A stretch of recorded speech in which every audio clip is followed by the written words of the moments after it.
penderita demam itu, kata Rasulullah, ya, bahwa Allah memberi kabar gembira. Kata Allah, ini hadis Qudsi bahasanya ini, kata Allah, itu panas yang engkau derita itu adalah nari, artinya api milikku, panas itu milikku. Ku berikan kepada seorang hambaku yang mukmin di dunia untuk menjadi penggugur dosa-dosanya. Pahalanya tipes dengan pahala orang yang bersabar di atas penyakit diabetes. Udah dipotong kaki, potong tangan, itu lebih besar lagi pahalanya. Beda lagi pahala dengan orang yang terus-terusan dioperasi jantung, itu lebih besar lagi pahalanya. Yang terkena kanker, besar lagi pahalanya. Tumor semakin membesar, semakin besar lagi pahalanya. Syaratnya apa? Assalamualaikum warahmatullahi wabarakatuh. Banyak sekali pertanyaan jamaah, Ustadz kasih kami channel untuk kajian anak-anak muda. Di antara anak muda berasal dari Aceh, luar biasa. Channelnya Maulizul Akbar Nak. Tonton, subscribe, like, share, komen. Assalamualaikum warahmatullahi wabarakatuh.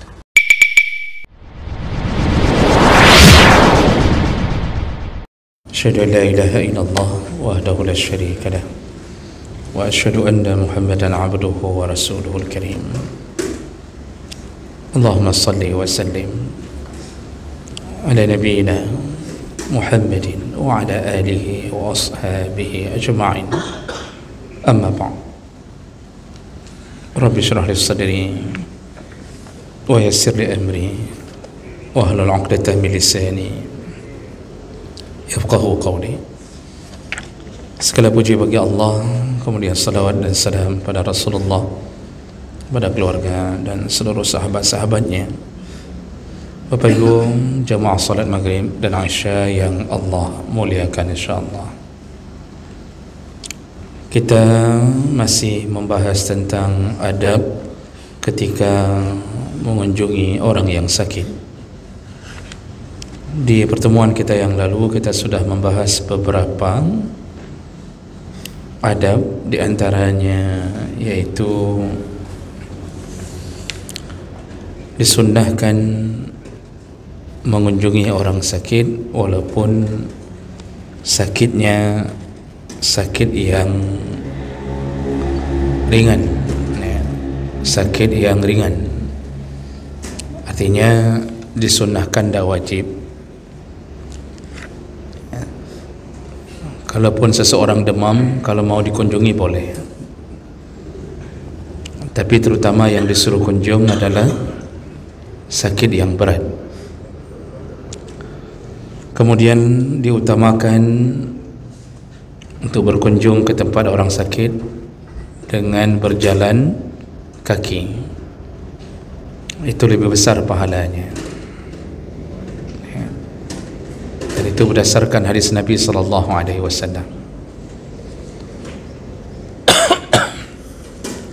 Namun tentu yang dimaksud adalah bagi mereka yang mungkin mencapai dengan berjalan kaki.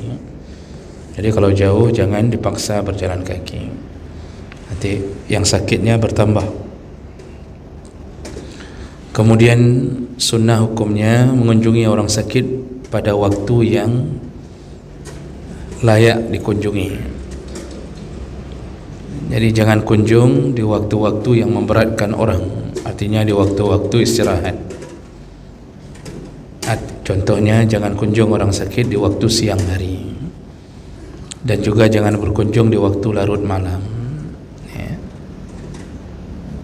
Nah, kemudian yang terakhir yang kita bahas yaitu ketika datang ke tempat orang sakit, sunnah hukumnya untuk duduk di bahagian kepala orang yang sakit.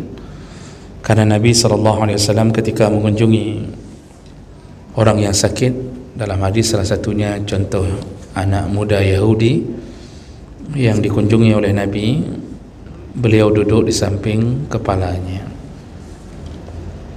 Ini kalau kita kunjungnya sendiri. Tapi kalau kunjung rame-rame, jangan berebut-rebut duduk di kepala.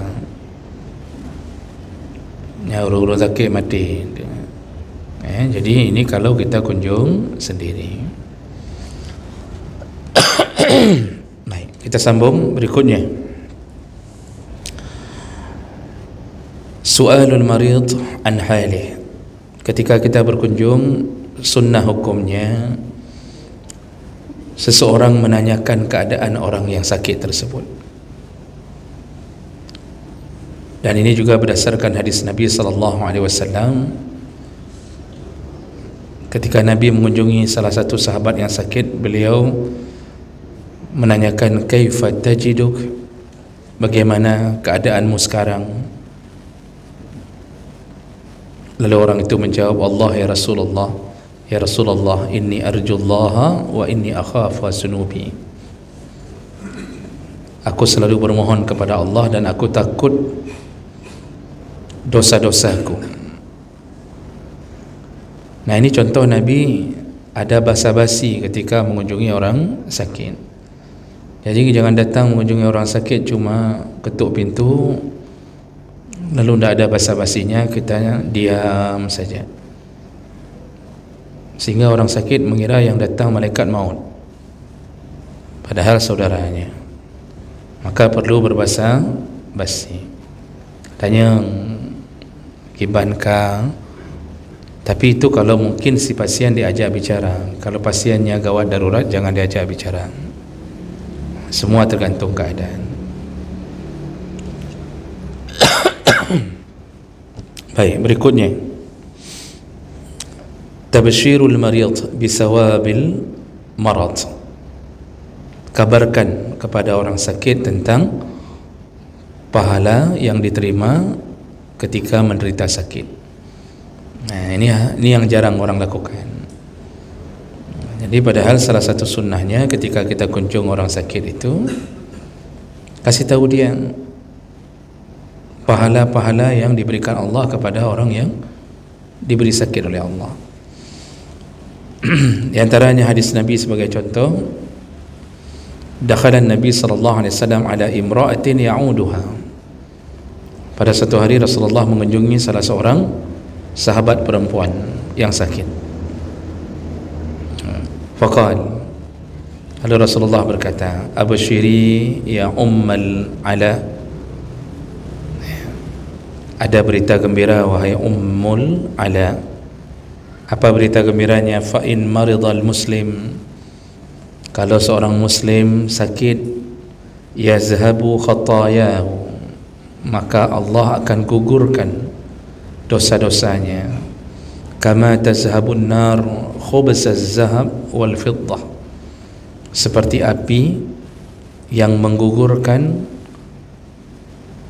karatan pada emas dan perak. Jadi ini bukan karatan, harus karatan, pokoknya kotoran yang ada pada emas dan perak, ketika dipanaskan api maka kotoran itu jatuh seketika. Begitulah gugurnya dosa orang-orang yang sedang diberi sakit oleh Allah Subhanahu wa taala. Ini hadis riwayat Abu Daud At-Tabrani dengan derajat yang sahih. Nah, itu kita kabarkan, Pak. Jadi waktu kita kunjung orang sakit, kasih tahu itu. Jadi orang sakit merasa senang dengan sakitnya dan dia tidak berputus asa dengan sakitnya. Dalam hadis yang lain, Rasulullah berkata kepada orang yang sedang menderita al-huma, yaitu menderita demam, kata Rasulullah, abshir, ada kabar gembira. Apa kabar gembiranya? Fa innallaha yaqul, sesungguhnya Allah berkata, hiya nari as-salataha ala abdi al-mu'min fid dunya litakuna hadduhu minan nar fil akhirah. Orang yang menderita demam itu, kata Rasulullah, bahwa Allah memberi kabar gembira. Kata Allah, ini hadis qudsi bahasanya ini, kata Allah, itu panas yang engkau derita itu adalah nari, artinya api milikku, panas itu milikku. Ku berikan kepada seorang hambaku yang mukmin di dunia. untuk menjadi penggugur dosa-dosanya di akhirat, sehingga dia bisa terbebas dari api neraka. Ini hadis riwayat Ahmad, Ibnu Majah, Al-Hakim dengan derajat yang sahih. Ternyata orang demam itu, Allah sudah janji siapa yang diberikan demam, apalagi demam tinggi, rasa panas di badan, itu adalah panas yang dicipta oleh Allah untuk hambanya yang disayangi di dunia, agar dia nanti tidak lagi mendapatkan panas di akhirat. Jadi artinya tidak masuk neraka. Makanya demam itu baik ya. Jadi kita jangan sampai mencaci demam. Walaupun begitu, jangan pula minta demam terus-terusan.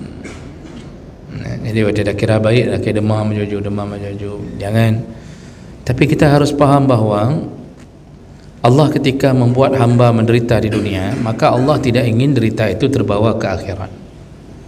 Sedangkan kehidupan di akhirat adalah kehidupan yang abadi, maka bahaya kalau dibawa ke akhirat. Maka salah satu tanda kasih sayang Allah adalah sering diberi sakit.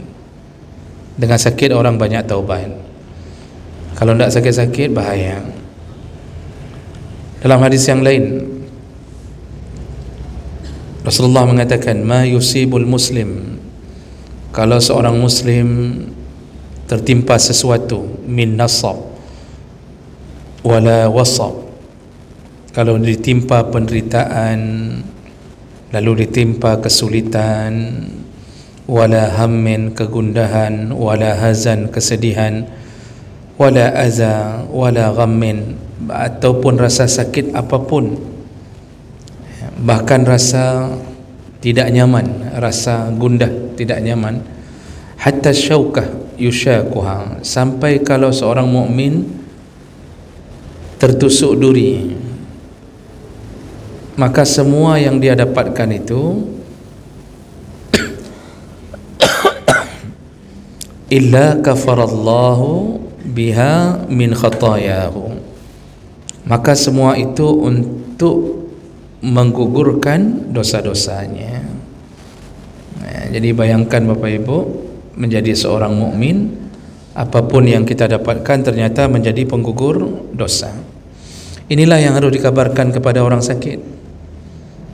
Jadi ketika kita kunjungnya Nabi teh, karena banyak orang sakit kadang-kadang tidak paham bahawa diberi sakit adalah kasih sayang Allah. Dia merasa sakit itu adalah kebencian Allah. Tidak, sakit itu kasih sayang Allah. Tapi kita kasih tahu, ini gugur dosa. Makanya kan salah satu doa ketika mengunjungi orang sakit, apa doanya? La ba'sa tahurun insyaallah. Apa itu artinya la ba'sa tahurun insyaallah? Tidak mengapa, tahur insyaallah. Tahur itu suci dengan izin Allah. Apa yang suci? Suci dari dosa. Jadi kita ingin bilang ke orang sakit, hana pupu, hana masalah, gleh, itu maksudnya gleh itu bersih dari dosa. Ini hebatnya orang sakit.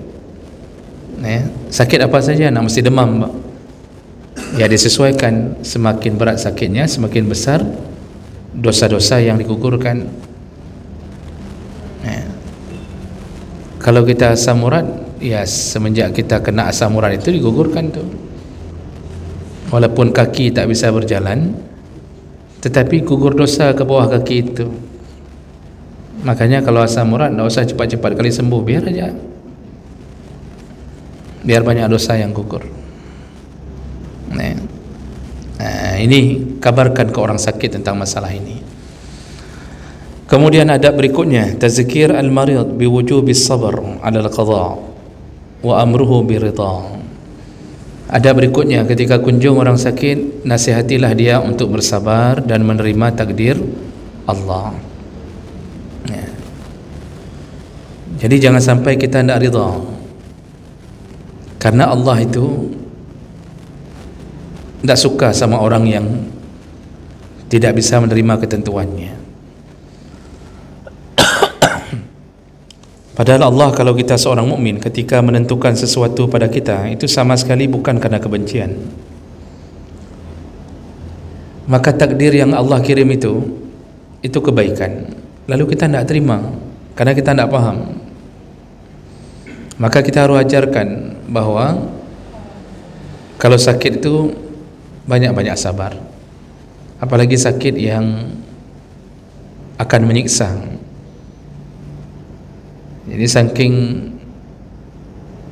tipisnya iman seorang hamba, kadang-kadang dia mencaci penyakitnya. Saya pernah ketemu dengan seorang pasien cuci darah. Ya. Ada seorang pasien yang cuci darah. Jadi pas kita kunjung, masih menempel jarum-jarum di lehernya. Lalu dia mencaci sakit itu, ya, bahasanya cukup palih penyakitnya. Itu bahasanya. Ya, bahasa Indonesianya tidak ada. Apa terjemahannya cukup palih? Tidak ada. Ini apa bahasa Indonesianya? Palih itu tidak cocok lagi bahasa Indonesia. Apa, biadab, bangsat, ya, bolehlah. Misal biadab kali penyakit ni, ya, pulih-pulih, pulih-pulih, kata dia. Ya. Lalu kita kasih tahu, Masya Allah, Bapak tak tahukah bahawa penyakit ini menggugurkan dosa? Lalu kita caci penyakit ini, padahal Allah menyayangi kita dengan mendatangkan penyakit agar gugur dosa. Jadi kita dituntut kalau kunjung ke orang sakit bukan hanya bawa roti selai, nasihat, Pak. Setiap kali nasihat kita masuk lalu dia lebih sabar, maka kita dapat pahala. Rasulullah mengatakan apa? Man dalla ala khairin falahu ajru mislih. Barang siapa menunjukkan satu kebaikan, maka dia dapat pahala dari orang yang melaksanakan kebaikan itu tanpa mengurangi pahala dia.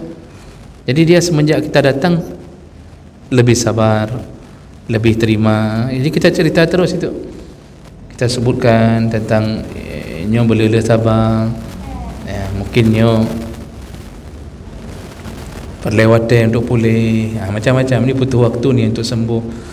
Itu dibahasakan dengan baik. Ya. Rasulullah sallallahu alaihi wasallam menyebutkan begini, inna 'azamal jaza ma'a 'azamil bala. Pahala itu disesuaikan dengan besarnya bala. Semakin besar ujian, semakin besar bala. Jadi beda pahala orang yang demam biasa dengan orang yang tipes. Beda orang yang pahalanya tipes dengan pahala orang yang bersabar di atas penyakit diabetes. Sudah dipotong kaki, potong tangan, itu lebih besar lagi pahalanya. Beda lagi pahala dengan orang yang terus-terusan dioperasi jantung, itu lebih besar lagi pahalanya. Yang terkena kanker, besar lagi pahalanya. Tumor semakin membesar, semakin besar lagi pahalanya. Syaratnya apa? Sabar, terima apa yang Allah berikan. Makanya selalu Allah katakan wabasyiris sabirin, berikanlah kabar gembira kepada siapa? Kepada yang sabar. Lalu Nabi sambung, tadi Nabi katakan apa? Pahala itu disesuaikan dengan ujian. Wa innallaha ta'ala iza ahabba qauman ibtalahum. Sesungguhnya Allah kalau mencintai suatu kaum, maka Allah akan memberi balang, memberi ujian pada mereka. Faman radiya falahu ridha. Barang siapa yang ridha dengan pemberian Allah, maka pun Allah ridha kepadanya. Wa man sakhita falahu sukhtu. Barang siapa yang benci dengan pemberian Allah, dengan takdir Allah, Allah pun benci kepadanya. Ini hati-hati. Makanya ketika sakit itu, iman itu yang menjadi standar kita mampu terima atau tidak. Namun Allah tidak akan beri sesuatu yang di luar kemampuan hamba, karena Allah telah berjanji, la yukallifullah nafsan illa wus'aha. Allah tidak akan memberi beban kecuali sesuai dengan kemampuan hamba. Kemampuan apa ini? Apakah kemampuan fisik? Bukan, Pak. Kalau baca tafsir yang dimaksudlah kemampuan iman. Jadi semakin tinggi iman seseorang, semakin besar bala untuknya. Jadi bukan fisik. Jadi bukan mengira orang yang kuat lalu dia diberi penyakit banyak, enggak. Yang imannya kuat, dia yang semakin banyak ujiannya. Oleh karena itu Nabi pernah mengatakan dalam hadis, di antara manusia yang paling besar ujiannya adalah para nabi. Para nabi itu paling besar ujiannya. Bayangkan, Pak, Rasulullah itu ketika sedang salat, waktu sujud, tiba-tiba Abu Jahal, Abu Lahab datang mengumpulkan tai unta satu gerobak.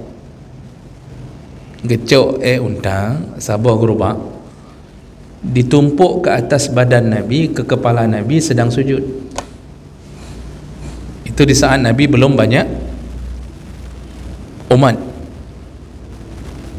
sehingga Fatimah menangis. Fatimah nangis melihat sekujur tubuh Rasulullah dipenuhi tai unta sedang sujud. Itu Nabi. Percobaan pembunuhan sudah berapa kali, sampai Abu Jahal pernah mencoba melemparkan batu dari atas Kaabah ke Nabi sedang berada di bawahnya. Pas mau dilempar, kan dia melihat, tiba-tiba dia nampak pemandangan neraka, nampak pemandangan api yang begitu besar, sehingga dia ketakutan. Akhirnya tidak jadi. Ada juga riwayat membuat lubang supaya Nabi jatuh ke dalam lubang. Ternyata yang jatuh orang yang buat lubang itu, entah Abu Lahab entah Abu Jahal juga. Dia jatuh sendiri, lupa bahwa sudah digali lubang. Itu macam-macam. Lalu Nabi dalam hadis itu mengatakan kalau Nabi demam, itu demamnya panasnya 2 kali lipat dibanding panas kita.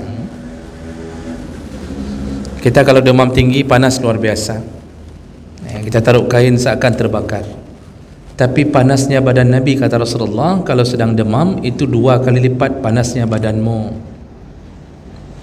Makanya semakin tinggi derajat seseorang di hadapan Allah, semakin besar ujian yang dia terima. Dan disitulah yang dimaksud Allah tidak akan menguji, membebani hamba kecuali kemampuan iman. Tapi yang model-model tipis-tipis iman, yang Allah tahu ni dia bisa murtad ni gara-gara kalau diberi terlalu besar ujian, maka ujiannya ya sedikit-sedikit, Pak. Tak pernah dipukul orang, tak pernah dicaci orang, karena dakwah pun tak ada. Hidup dia sendiri di kedai kopi duduk, Pak. Hana tapu tak pernah dia ajak orang salat. Mana ada ujiannya? Paling ujiannya ringan-ringan dia, paling kurap tangai. Itu bi kurap tangai. Atau ambeien apa bahasa Acehnya? Apa bahasa Aceh ambeien? Wasir bahasa Arabnya, bawasir. Bahasa Aceh apa ambeien itu? Kalau orang tua dulu itu bilebu, tapi saya tak tahu apa ambeien bahasa Acehnya. Ya paling gitu-gitu aja. Kenapa kita tidak dibenci orang? Kenapa? Ya tidak ada pekerjaan, tidak ada dakwah, tidak ada apa-apa, mana ada ujian?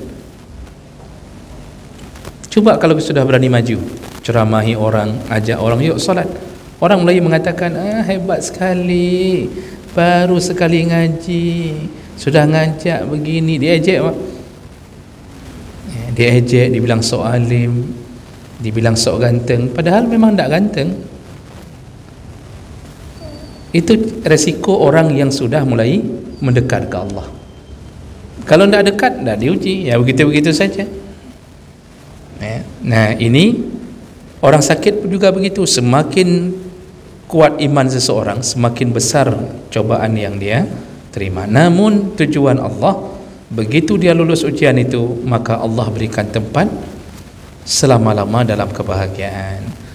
Makanya Nabi Ayub itu sakit, tak sembuh-sembuh. Ada yang mengatakan 8 tahun, ada yang mengatakan 17 tahun. Nabi Ayub sakit tak sembuh-sembuh.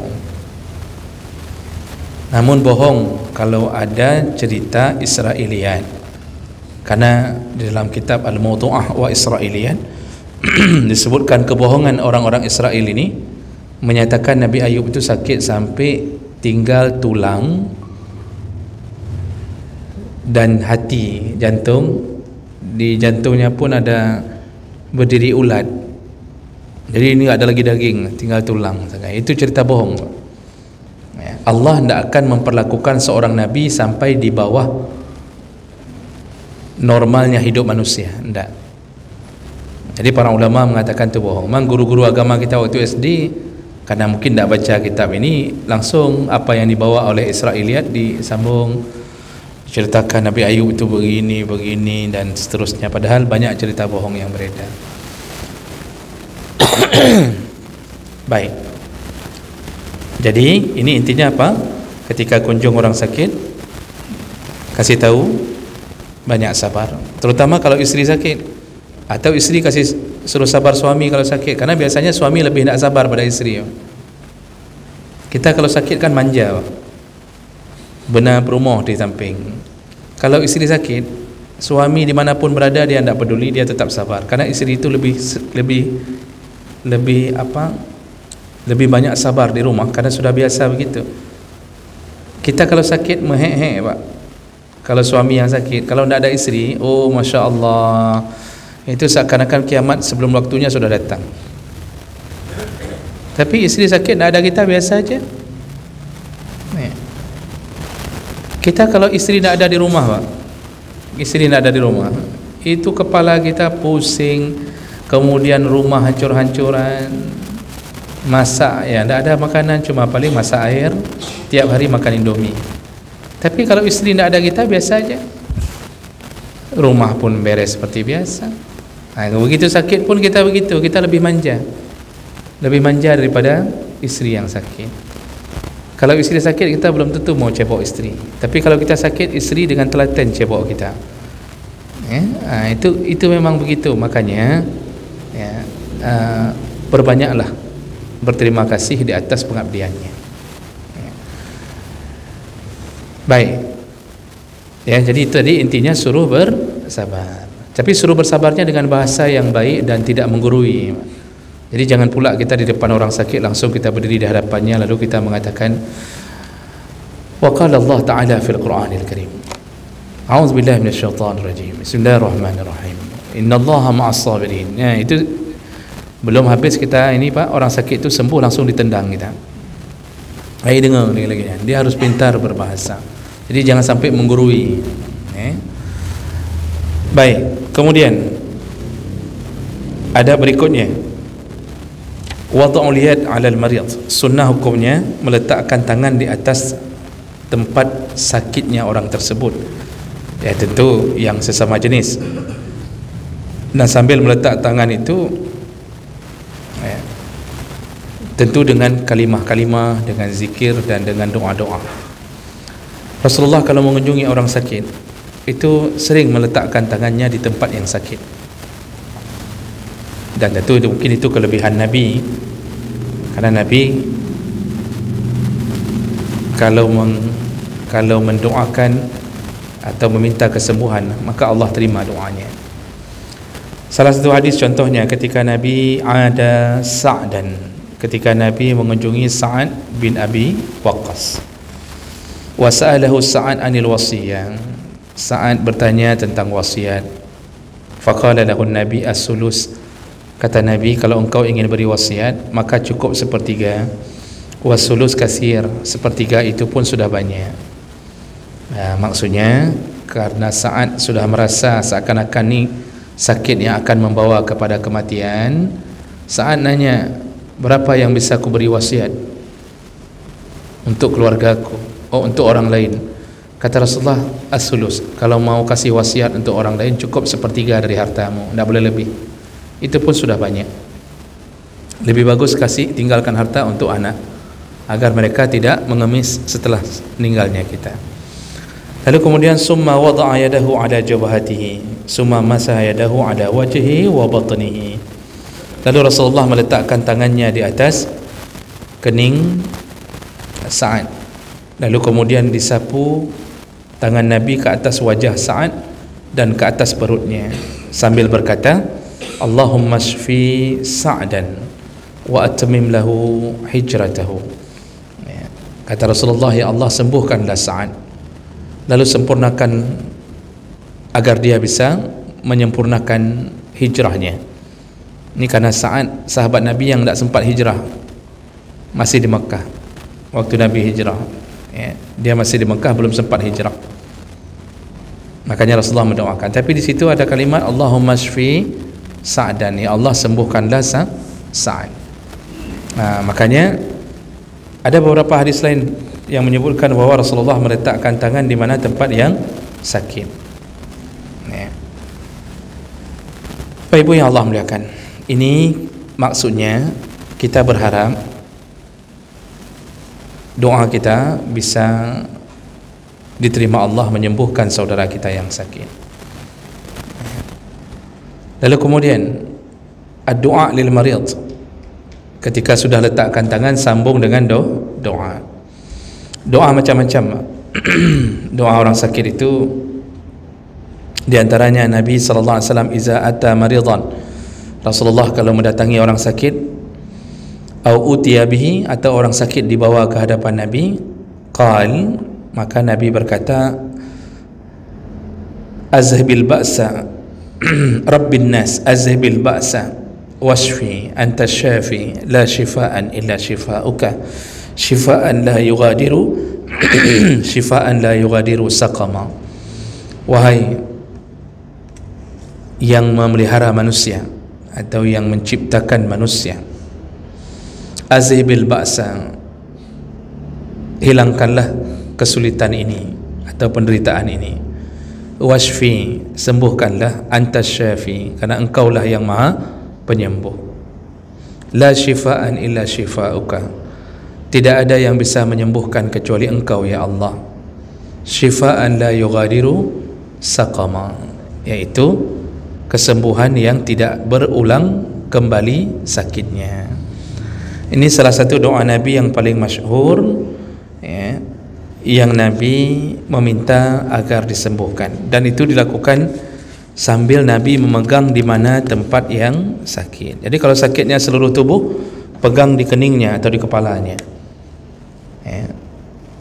Nanti dalam hadis yang lain, dakhala ala rajulin ya'uduhu faqala lahu, jadi pernah Rasulullah mengunjungi seseorang yang sakit lalu berkata, la ba'sa tahurun insyaallah, tidak mengapa, insyaallah bersih, suci. Itu kita maksudkan tadi, maksudnya gugur semua dosa.